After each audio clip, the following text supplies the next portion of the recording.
Pourquoi? Pourquoi? Pourquoi? C'est qui? Mais comment ça? C'est quoi? C'est quoi?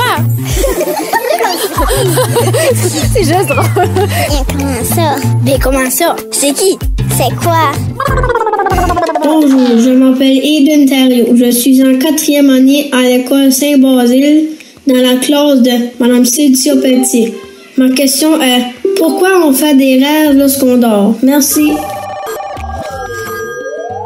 Eh bien, pour répondre à ton excellente question, j'ai demandé à Claudia Picard-Delan, qui fait présentement un doctorat en neurosciences avec l'Université de Montréal, au laboratoire des rêves et des cauchemars de l'hôpital du Sacré-Cœur de Montréal.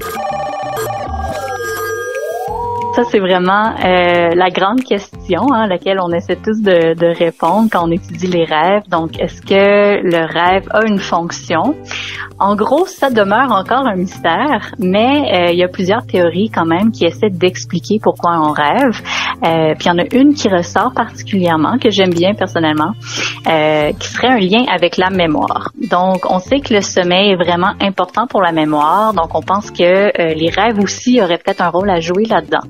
Donc, on sait dans les rêves, on reconstruit des scènes, des personnages, des environnements qui peuvent sembler des fois un peu bizarres au premier coup d'œil, mais quand on regarde de plus près, c'est toujours à partir d'éléments qu'on connaît déjà. C'est à partir de notre mémoire.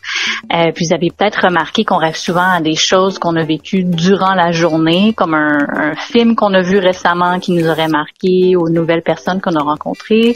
Donc on pense que le rêve, là, ce serait important pour renforcer notre mémoire.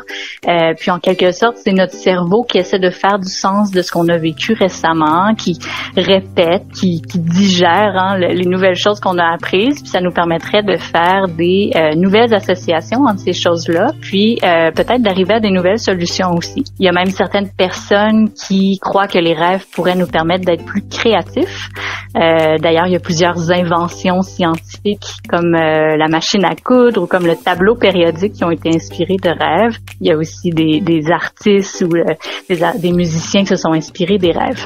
On sait aussi souvent que les rêves vont être guidés par nos émotions, parce qu'ils nous préoccupent durant la journée. Donc, on pense aussi une autre fonction du rêve, ce serait vraiment de travailler sur nos émotions. Puis, ce serait peut-être pourquoi là, on a souvent des rêves ou des mauvais rêves qui ont des émotions assez fortes ou assez négatives. Puis finalement, je voudrais juste ajouter aussi le fait de se rappeler de ses rêves en soi au matin. Moi, je pense que ça peut être intéressant en soi, donc on peut en apprendre sur sa propre personne, on peut partager les rêves aux autres personnes, on peut même trouver des idées, des solutions intéressantes là, dans nos rêves. Donc, j'encourage toujours les gens à porter attention à leurs rêves, à les dessiner, les écrire, pourquoi pas, parce que ça peut être une belle source d'inspiration.